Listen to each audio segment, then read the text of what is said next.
સલમાન ખાનને ઘરમાં ઘૂસી મારી નાખવાની ધમકી આપવાના મામલામાં તપાસ વડોદરા સુધી પહોંચી છે. વાઘોડિયા તાલુકાના રવાલ ગામના યુવકે આ મેસેજ કર્યો હોવાનું બહાર આવ્યું છે.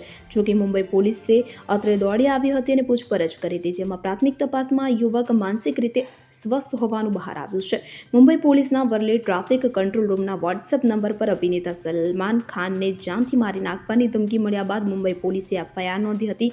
આ મેસેજમાં અભિનેતાને તેના ઘરે મારી નાખવાની અને તેના વાહનમાં બોમ્બ લગાવવાની ધમકી આપવામાં આવી હતી. તપાસકર્તાઓએ ધમકીભર્યો મેસેજ મોકલનાર ગુજરાતના વડોદરા નજીકના રવાલ ગામના 26 વર્ષીય યુવકને શોધી કાઢ્યો હતો. તપાસ દરમિયાન જાણવા મળ્યું હતું કે રવાલ ગામમાં રહેતા 26 વર્ષીય મેન્ટલી ડિસ્ટર્બ યુવકની છેલ્લા 12 વર્ષથી વડોદરાની હોસ્પિટલમાં સારવાર ચાલી રહી છે અને તેને સોશિયલ મીડિયાનો ખૂબ શોખ છે અને તેને મિત્રો ન હોવાથી તે ગમે તે લિંક આવે તેમાં જોડાઈ જાય છે. આ દરમિયાન ધમકીભર્યો મેસેજ મોકલી દીધો હતો કે જેથી મુંબઈ પોલીસની ટીમે આવીને આ બાબતે તપાસ કરી હતી. માનસિક અસ્થિર અને સારવાર લેતા વ્યક્તિને 2-3 દિવસમાં વરલી પોલીસ સમક્ષ હાજર થવા નોટિસ ફટકારાઈ છે, જેને આ વ્યક્તિ વિરુદ્ધ ભારતીય ન્યાય સંહિતાની કલમ હેઠળ કેસ નોંધી આગળની તપાસ શરૂ કરી હતી.